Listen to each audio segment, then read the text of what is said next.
Estima-se que em 2010 o cancro seja a principal causa de morte no mundo.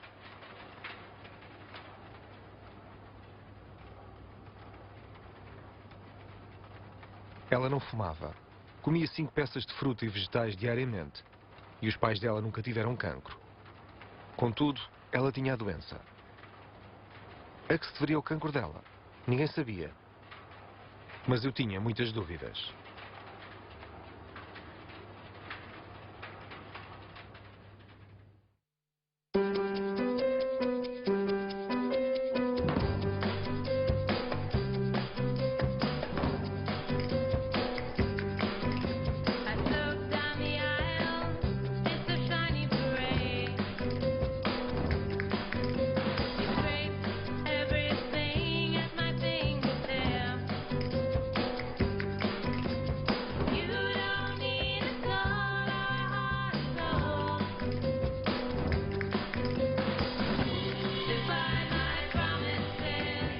Diariamente são adicionados 3 novos químicos sintéticos ao mercado de consumo.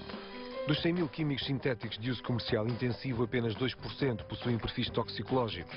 Por outras palavras, todos os dias, e sem o nosso consentimento, estamos expostos a 95 mil produtos químicos não analisados.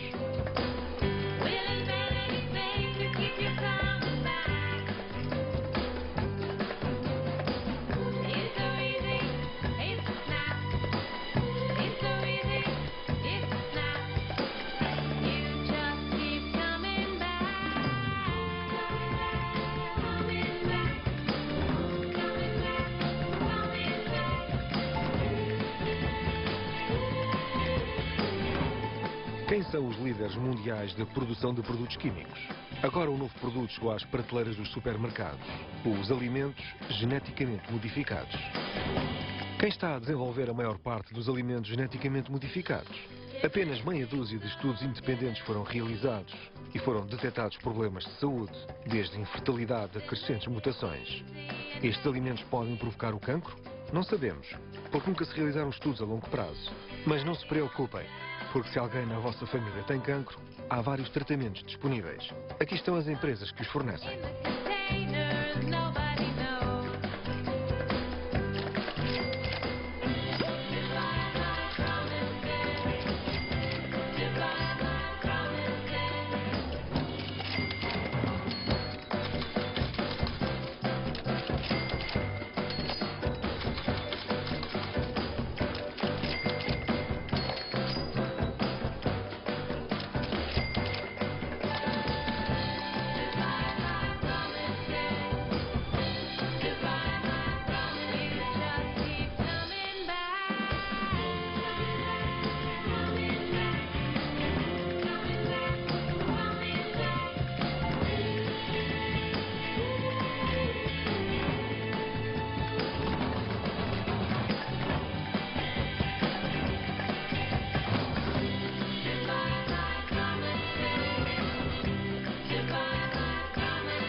The chemistry industry basically transforms products from resources such as oil or natural gas or electricity or various other types of mineral products, transforms them through changing the molecular structure of those products into products that are useful for the daily lives of Canadians or Americans or other people around the world.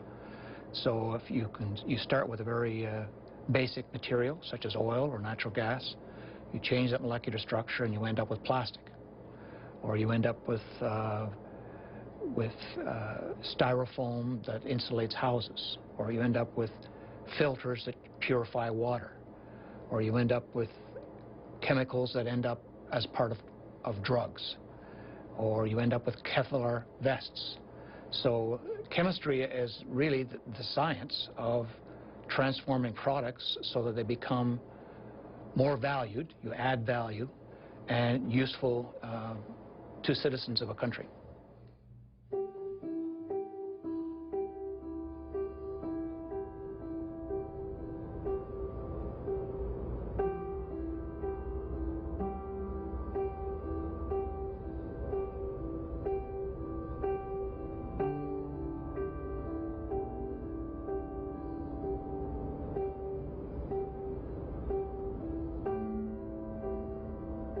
Estamos em Sárnia, situada a 300 km de Toronto. Tanto vós como eu podemos não viver em Sárnia, mas consumimos os frutos do seu labor. Revestimentos em vinil, móveis de plástico para jardins, pesticidas, pilhas recarregáveis, contentores de plástico para comida, caixas para CDs, tintas, combustível para barcos, aviões e automóveis.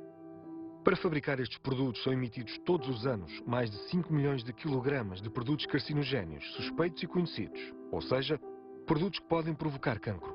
As dioxinas, uma das substâncias tóxicas mais carcinogénias que se conhece, são igualmente emitidas durante os processos químicos. No meio destas mais de 60 fábricas de produtos químicos encontra-se a reserva dos nativos Amjinwang.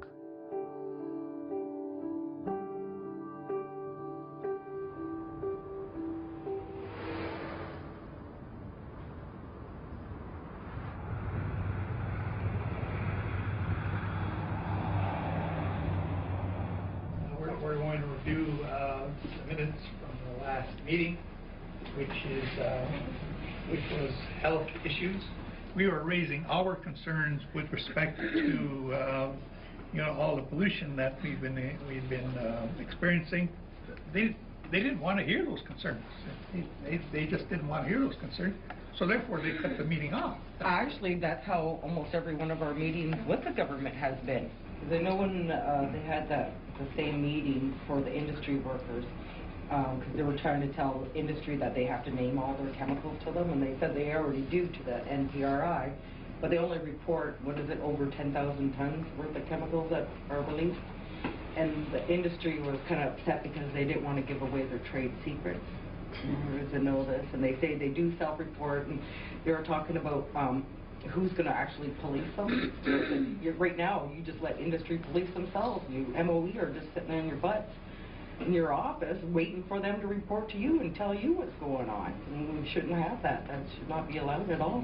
The changes to our environment, the pollution, the changes in the air, the changes in the water, how they are affecting our nation, because we are afraid to hunt the game, we're afraid to eat the fish, we're afraid to use the medicine. So what is that doing to us as a people?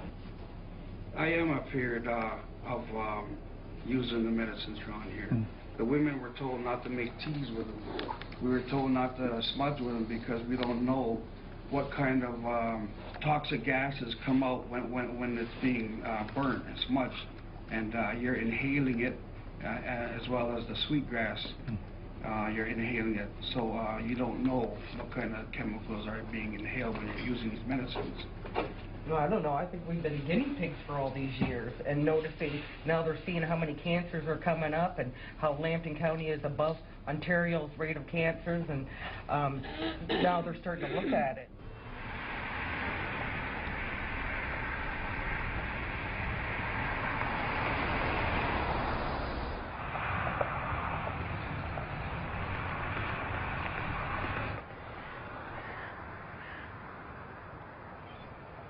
So, someone said something about a toxic tour? Yeah, well, but we were also told not to call it toxic tour anymore. But I don't know, Wilson had put it on Facebook or whatever, asking everybody, well, what should we call it instead? And they said, what's so wrong with that name? That's what it is. But anyway, we're going to tour around the res.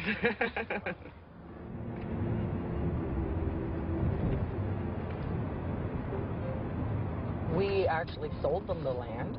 I don't know what year it was. They did hold a vote down here and asked people to sell the land, and I don't know how much land that they ended up selling to them. But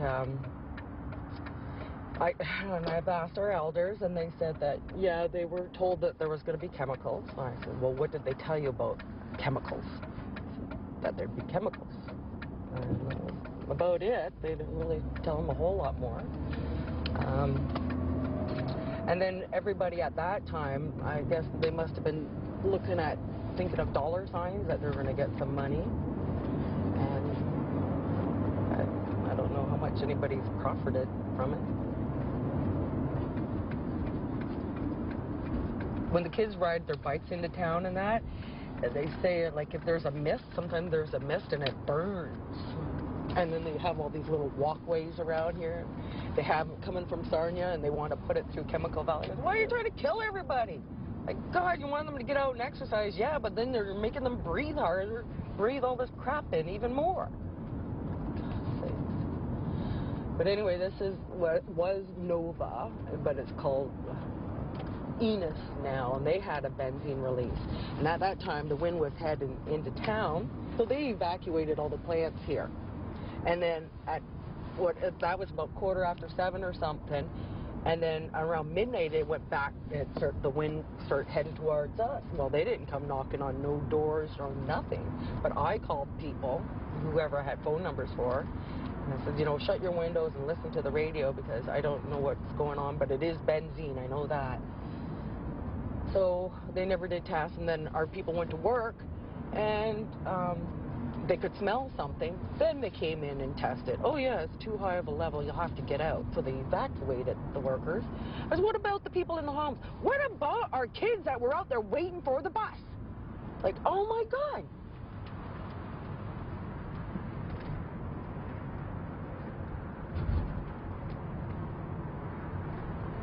Every single facility that does any kind of petrochemical refining emits benzene. I tell you what, on benzene in particular, there's no law limiting how much facilities can emit. I mean, the benefit that the industry has down there in having so many different facilities is nobody can point to one facility and say you're the cause of the problem. So everybody, all the industries down there have the ability to point to everybody else and say they're emitting more than we are. They should clean up the mess. We have all kinds of evidence that our emissions have been reduced substantially, one by measuring them, by working collectively as a group of companies to keep improving our performance. There have been examples over the years in our reports where companies have looked at the responsible care ethic and decided, well, we can't do it this way. This is either too risky to the community, we're transporting something that's in a way that's not, we can't defend it, or a product looks too risky and I'm not sure I can manage it, so let's just eliminate it. So there are countless examples, I think, where people have continually challenged themselves and improved their performance and ended up, in their view, a better company for it.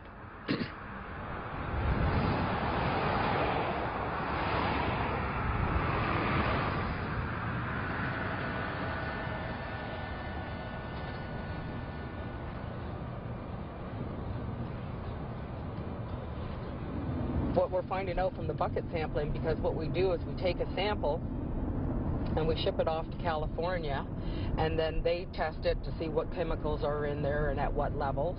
Then we give it back to Global Community Monitoring, and they look up the chemicals and how they can affect your body and what the standards are in the states for these chemicals.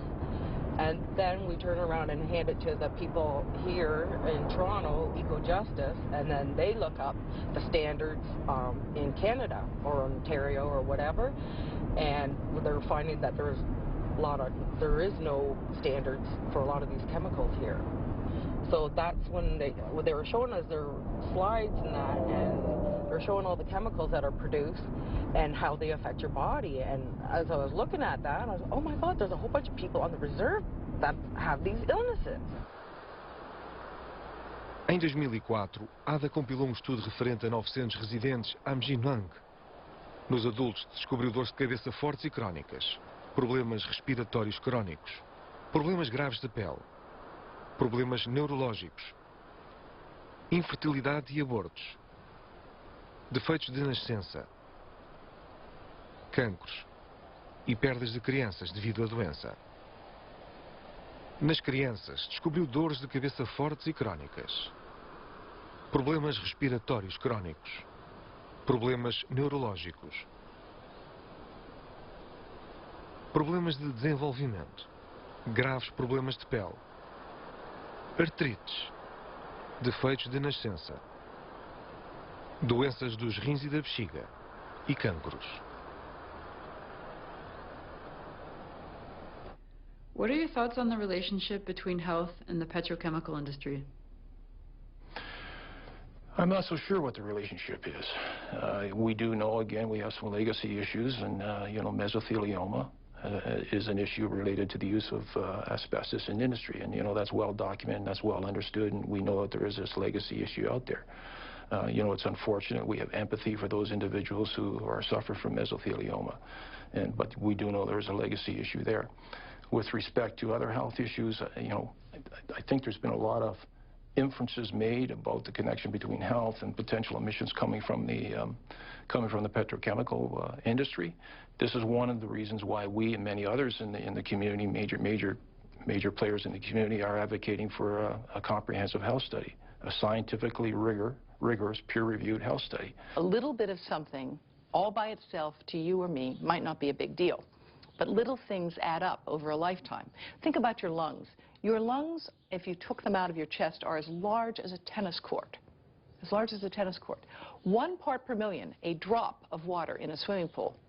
Doesn't seem like a lot, but over the course of a lifetime, you're breathing billions of times. So the ability to take things in and keep them into your lungs is much greater. And what we know is that we're not exposed to one thing at a time. Life is a mixture. It's a mixture of good and bad things. And even one little exposure can add up over time, because we don't just get that one exposure, it's repeated over and over again.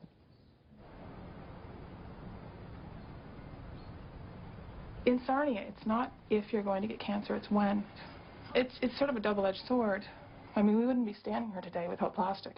We wouldn't be driving our cars. We wouldn't be living the lifestyle that we're used to as North Americans if it wasn't for Chemical Valley. About 10 years ago, I started speaking out against some of the things that I saw. One of the events was we found a cat in my mom's field, and the cat had been sprayed down at the end of the season, and she was drenched with pesticides. We brought her home to die because I couldn't stand the thought of her dying in the field.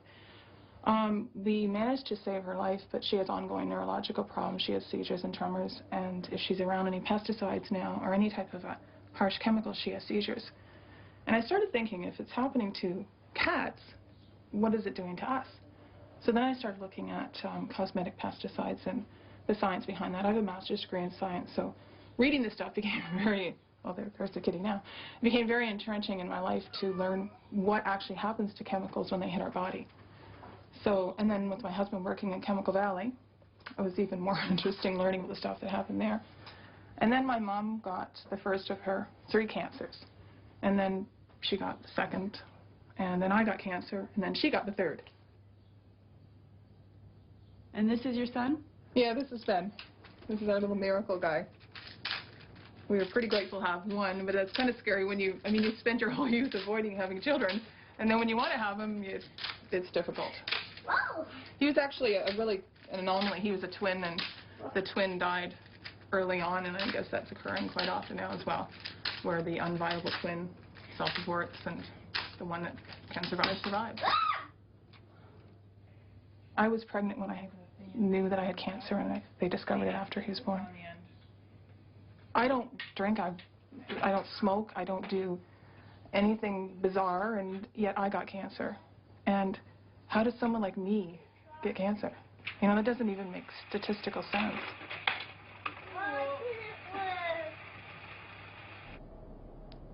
Am I concerned about cancers in this community? Yes. On a personal level? Yes. No.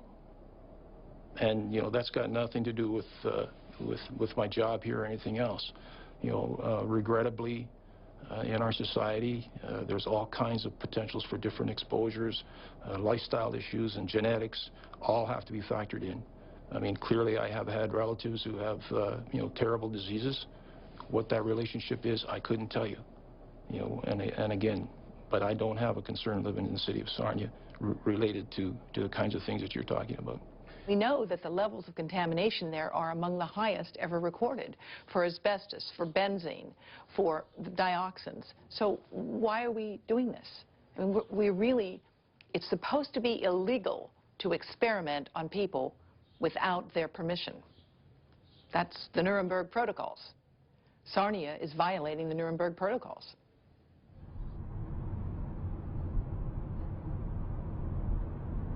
But say with our First Nation, though, like people have asked us, like, well, why don't you leave? Well, why should we leave? This has been our land forever, and shouldn't they be just cleaning it up? Or, you know, how do you walk away something that's been familiar to your life forever and all your other generations, and how do you walk away on that? And like, so if you did, you know, industry would try to take right over on everything anyway, move right in, but what about our loved ones at the cemetery? And, you know, if we ever had to come back, would you have to wear a gas mask over, you know, just to go visit, or what?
Come 5 peças de fruta e legumes por dia? Fuma? Bebe com moderação? Ainda bem. Mas ainda assim lamentamos informá-lo que tem um cancro.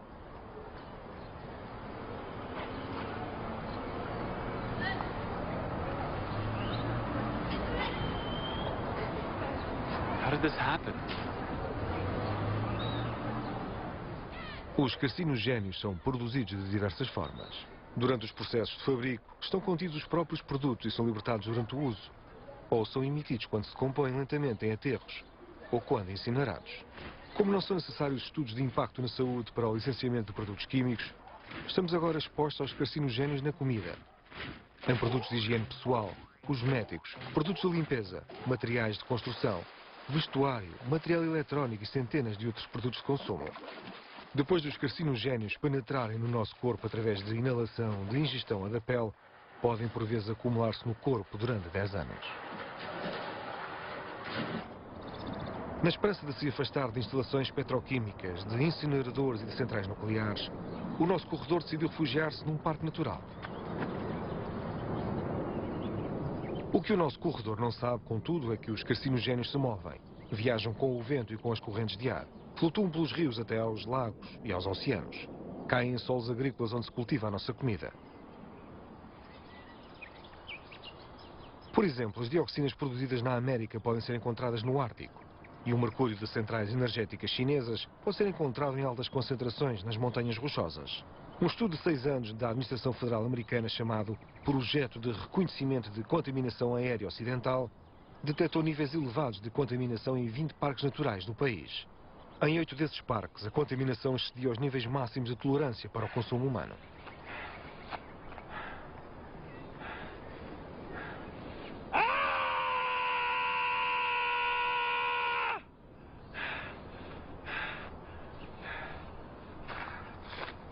In the 1970s, we passed a number of laws that were basic environmental laws to clean up the air, the water, the soil, and provide for protection for consumers and workers. The fundamental tenet of those laws was it's better to be safe than sorry. The basic precautionary principle was in those laws in the 1970s. But in the 1980s, we moved away from that approach. And we took the position in the government that we had to have proof in terms of human harm and dead bodies. And we've now got to come back to the precautionary approach. In Europe, they've passed legislation like the REACH program to require evaluation of chemical hazards. But over the past 8 years, the Bush administration has hammered away as has the Canadian government, at the European Union, saying that it's a restraint of trade, it's going to interfere with our ability to have commerce. So the European principles have become slightly weaker because of that, but they're still better than what we have in Canada and the U.S. today. In Canada and the U.S. today, it is legal for you to use a bubble bath on your baby that contains a known carcinogen, something that causes cancer in animals, but not in Europe. It's not legal. So why should European babies' bottoms be safer than my grandchildren?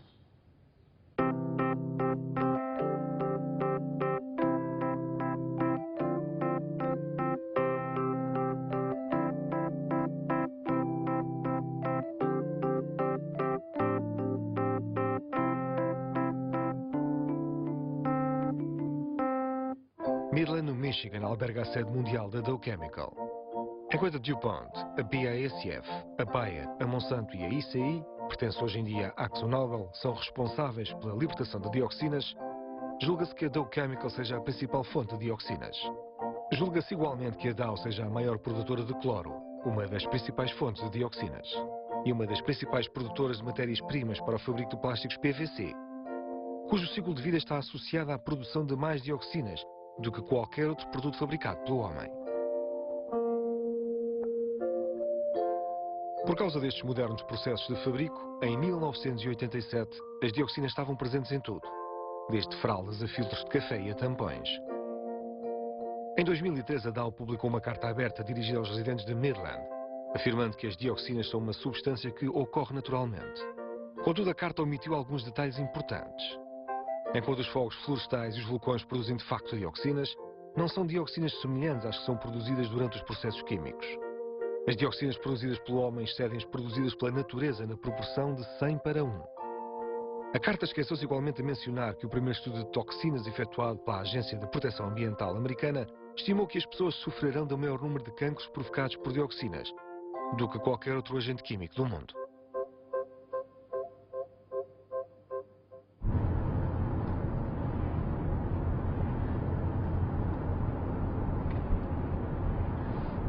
In Michigan, it has always been our governor, Republican, Democrat, it doesn't matter. Dow has the ability to send their lobbyists directly to the governor's office.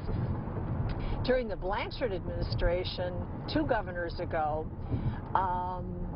Dow got a consent order releasing them from any state liability for the dioxin contamination on the Tittabawassee River. That's why this cleanup is a federal project, because the state released them. And you know what the citizens got for it? A boat dock. We got a boat dock. And Dow got released from state liability for the dioxin contamination on the Tittabawassee River.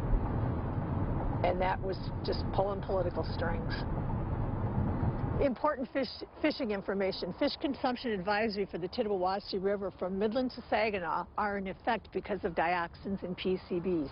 Women and children should only eat 1 meal a month under 22 inches, 6 meals per year over 22 inches. Everyone else, unlimited consumption under 22 inches, 1 meal per week over 22 inches. See those signs up there are the Dow property. Again, this all Dow property. Dioxin is a molecule. It's a byproduct of chemical processing. It is a known carcinogen, although Dow will dispute that. Dow has been able to manufacture so much uncertainty about this chemical that if you look around the rest of the world, nobody else is debating the toxicity of dioxin, except here in mid-Michigan. In fact, one of Dow's toxicologists in the 1970s said that this is perhaps one of the most toxic materials he's ever seen. Why do you think they dispute it now? Because there's a financial implication. You know, there's a pending class action lawsuit against Dow Chemical from residents on the river. And I think the implications for Dow denying the toxicity of the chemical now has bigger, broader implications worldwide. I mean, there are a lot of dioxin contaminations around the country that, you know, not just Dow is responsible for, that could be settled or, you know, could have ramifications from a settlement or agreement on the toxicity of dioxin or on the settlement of a class action lawsuit here. I think the ramifications are huge for the chemical industry.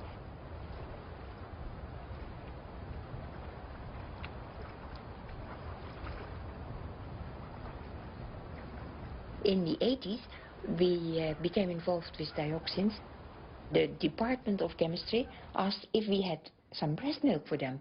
And we had a couple of ladies coming from the western colonies of Holland. They just emigrated to our country, and we had Dutch ladies that were here their whole life.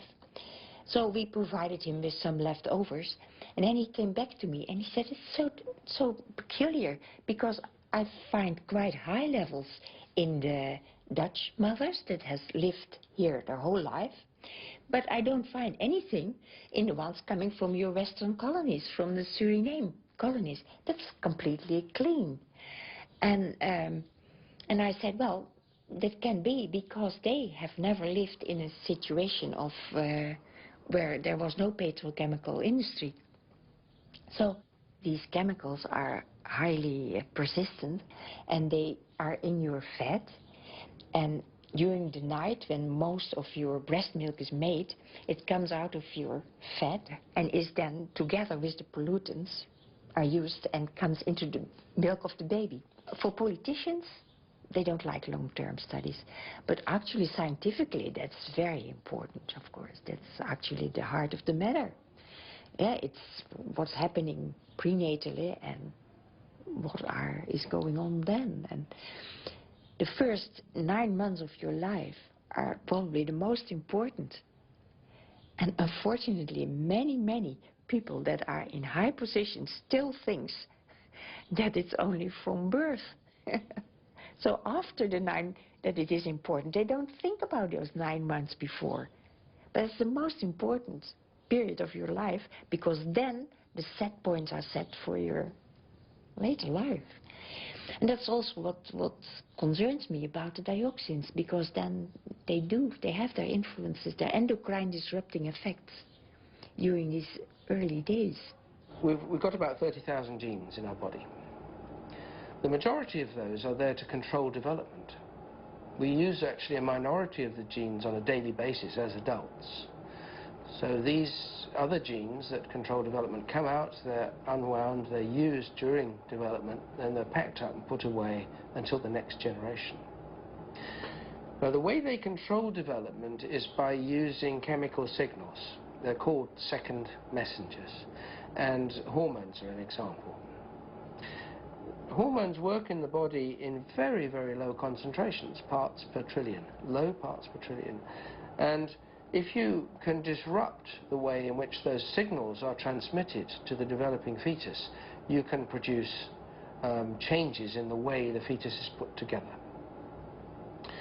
Now we know that if you don't construct tissues properly, that can be a risk for cancer later in life.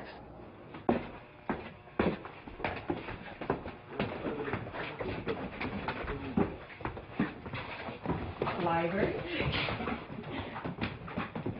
We came out here. It was like an ideal spot. The only thing we didn't realize in 1967 when we bought it that we were 3 miles downriver from a chemical plant.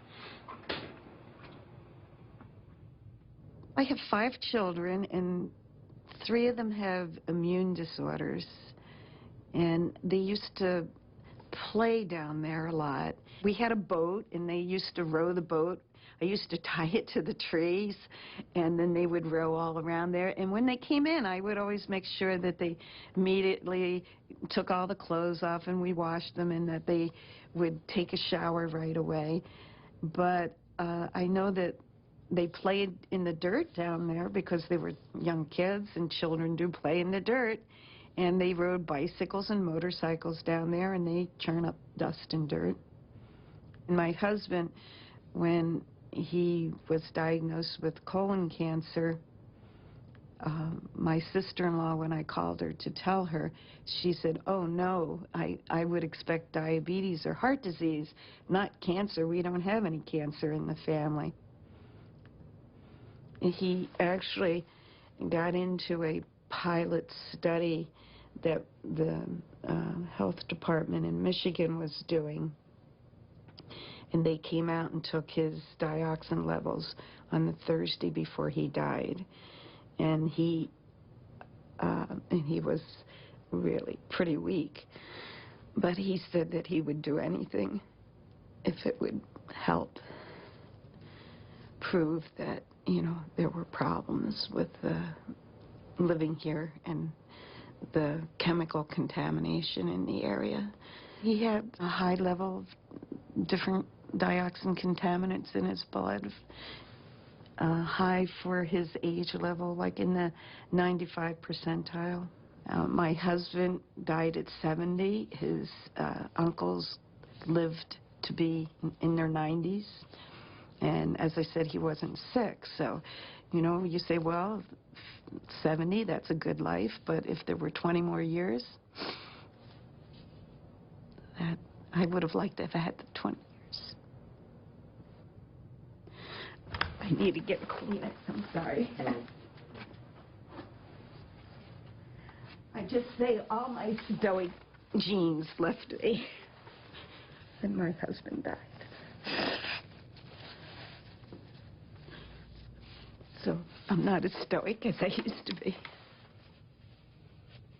Piloting a corporate jet for Dow can be interesting and rewarding, particularly when it's an angel flight. The Corporate Angel Network uses empty seats on company business trips to fly cancer patients who need specialized treatment. Patients like Christy. This company does great things. This is one of them.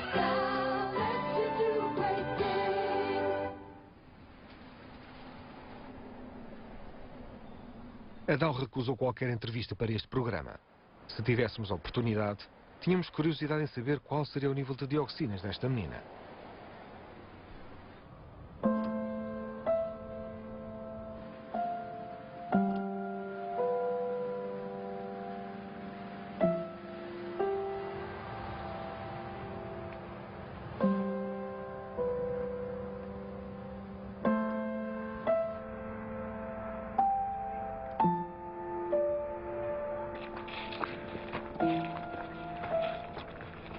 You know, we've heard people say, I don't see dead bodies floating down the river. Is that what it takes to get a response from public health officials, from elected officials? I don't know. But again, cancer is very ubiquitous in our area. We have, you know, these tremendous cancer rates.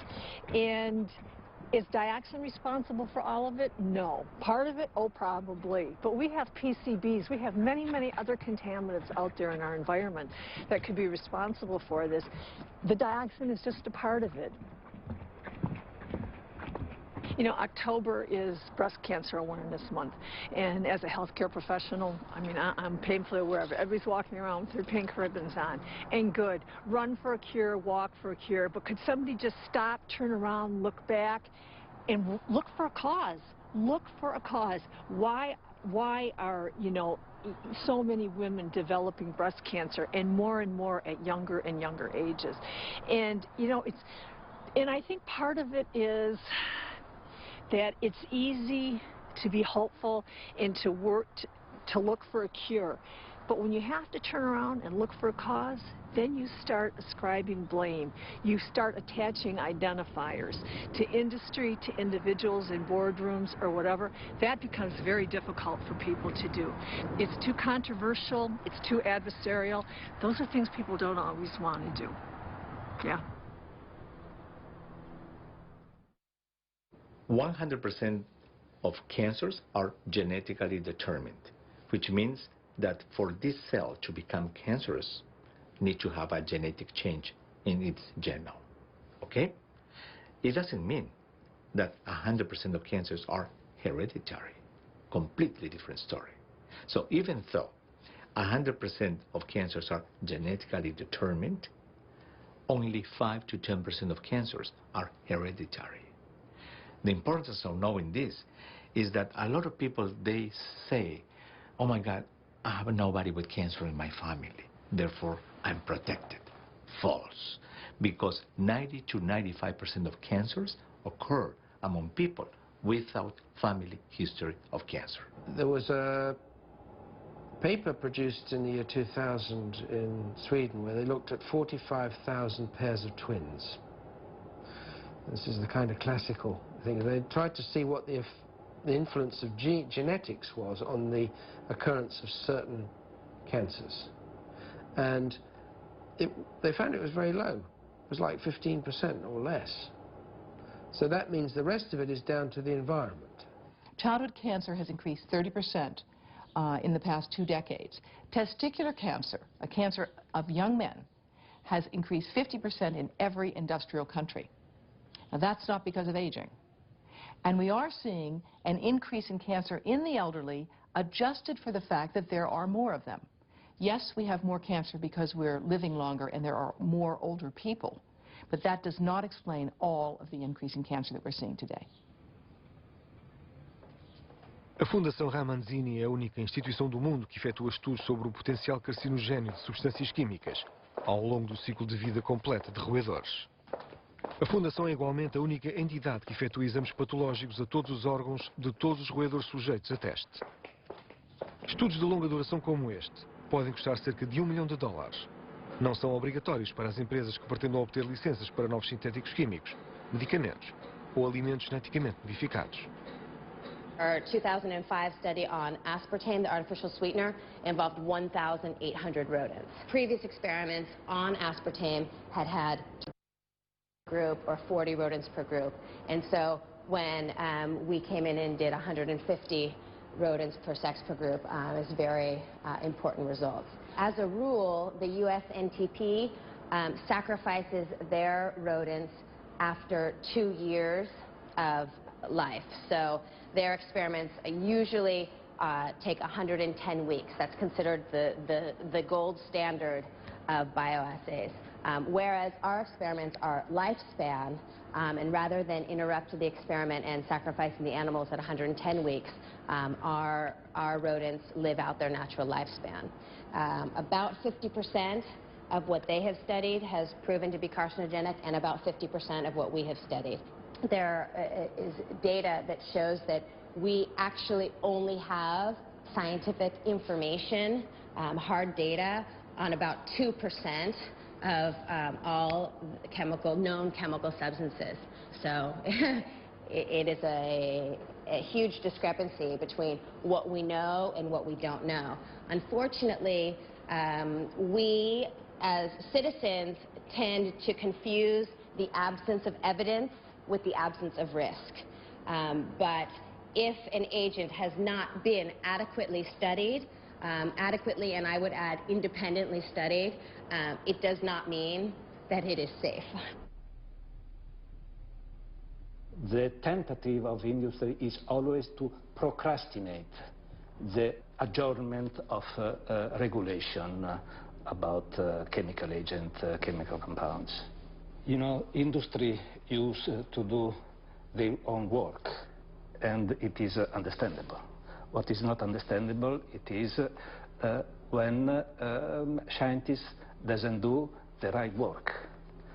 And that is why most of the scientists are not independent.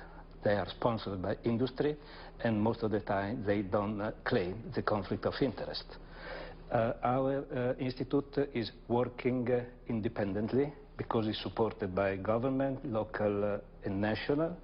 Is supported by international agency, but mainly is supported by citizens. And so we are free to choose what to study, and most we are free to say the truth. The only way to limit the cost of cure for cancer is to decrease the number of people who get sick of cancer. And to do that, you must try to do as much as possible to avoid the exposure to agents which are able to produce cancer. And now we have the tools to identify these agents. But unfortunately, there are no resources enough to perform the study which allow us to identify carcinogenic agents. We've got to recognize that we have a lot of good science. We use studies in rodents to create drugs to treat cancer. How can we not use studies in rodents to identify things that cause it? It doesn't make sense. Curing cancer is an important thing to do. Believe me, I know that. But only focusing on curing cancer and ignoring the case for prevention has proved very costly. Costly in terms of human lives and costly in terms of what it means for our economy as well. We spent last year $100 billion on direct cancer treatment alone. We can't afford already to treat all the cases of cancer that we have. So no matter how much better we get at treatment, we won't be able to afford to provide that treatment for everybody. Em 2002, as 10 mais importantes empresas farmacêuticas americanas obtiveram mais lucros do que as 490 empresas americanas mais ricas, todas juntas. Os medicamentos para o tratamento do cancro ajudam a aumentar os lucros e apenas em 2005 cresceram quase 16%, em comparação com o aumento de 3% dos outros medicamentos. O tratamento de um cancro custa cerca de $1.600 por mês.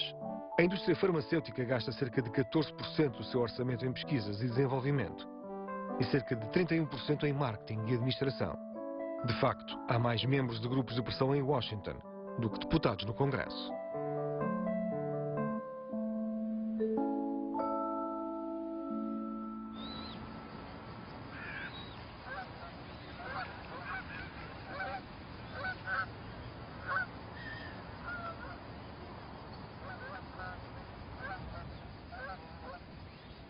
Back in 1990, an executive of Monsanto gave a speech in Canada to a secret society saying that if the CEOs of 10 major companies, 6 of those were drug companies, chemical companies, got together and influenced the White House, the Whitehall, the Japanese conundrum, and so on, they could rule the world. It began about 50 or 60 years ago as the rise of the chemical industry to control agriculture and agri-food. That's how it began.